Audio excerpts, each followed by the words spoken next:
साथियों नमस्कार। आज हम अपने भारत देश के पड़ोसी देश नेपाल के विषय में कुछ चर्चा करेंगे।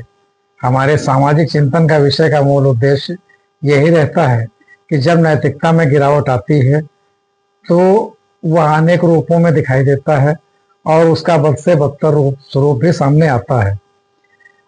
नेपाल राज्य में वहाँ के राजा वीरेंद्र विक्रम शाह जी कभी राजा हुआ करते थे और तब उनके देश में शांति और समृद्धि बनी हुई थी।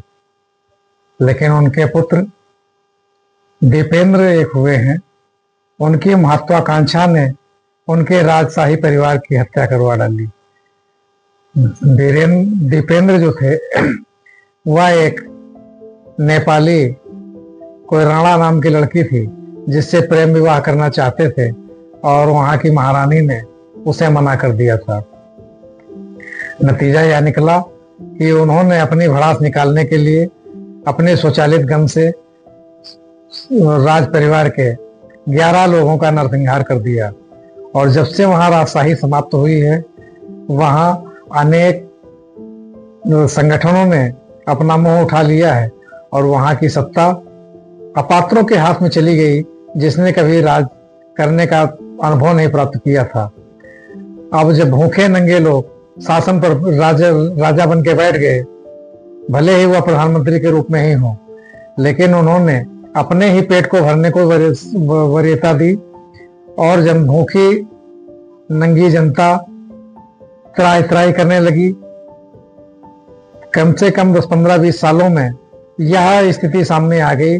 लोगों का खाना पीना दूभर हो गया और अब परिणति यह दिखाई दी है कि लोगों ने राजा के खिलाफ विद्रोह कर दिया। अब राजशाही तो नहीं है, लेकिन जो भी राजा है प्रधानमंत्री, उसके खिलाफ विद्रोह हो गया और जनता ने वहां के प्रधानमंत्री, वित्त मंत्री, जितने भी लोग थे, पीट पीट कर उनको बेहाल कर दिया है। अब समस्या ये आती है कि जब हम अपने पदों का ठीक से पालन नहीं करेंगे, जो हमारे दायित्व हैं उनका पालन नहीं करेंगे, तो आखिर में जनता ही राजा है। जनता जिसे चाहेगी वही रहेगा। अब सिक्योरिटी मिल गई है, प्रधानमंत्री बन गए हैं, अपनी तानाशाही चला रहे हैं। यह अब संभव नहीं है। एक जमाना था जब जनता अनपढ़ थी और जी हुजूरी करती थी, राजा इतना निर्दयी नहीं हुआ करता था जितना ये सब प्रधानमंत्री हो गए। इसका नतीजा यह निकला कि जनता ने विद्रोह कर दिया। हमारी चिंतन का विषय अब स्टार्ट होता है कि यदि नैतिकता न गिरती तो दीपेंद्र जो वहां के राजकुमार थे वह नेपाली महिला से विवाह का प्रस्ताव न रखती। उनको, वह एक राज परिवार के राजकुमार थे, उनको एक राजकुमारी से ही विवाह करना चाहिए था।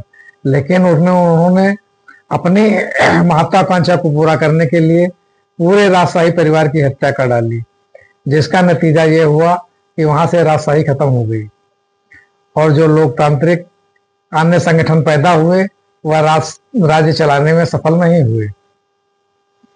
अब वहां पर पुनः राजशाही बनाने की बात चल रही है कि हमें हिंदू राजशाही चाहिए। अब उनका लोकतंत्र से विश्वास उठ गया है, वह हिंदू ही राज्य चाहते हैं, क्योंकि हिंदुओं में एक चीज तो देखने में आती ही है कि वह शांति और सरल स्वभाव के होते हैं और दूसरों पर अत्याचार नहीं करते हैं।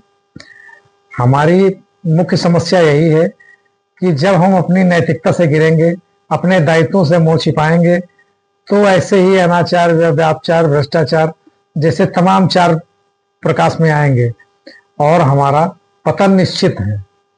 इन्हीं शब्दों के साथ मैं अपनी वाणी को विराम देते हुए ईश्वर से प्रार्थना करूंगा कि नेपाल के लोगों को सद्बुद्धि दे और वहां पुनः चाहे राजशाही आए या लोकतांत्रिक शासन आए, लेकिन लोगों का आम जनजीवन पुनः सफल हो जाए और लोग अपने पुराने विवादों को भूलते हुए पुनः हिल मिलकर रहने लगे।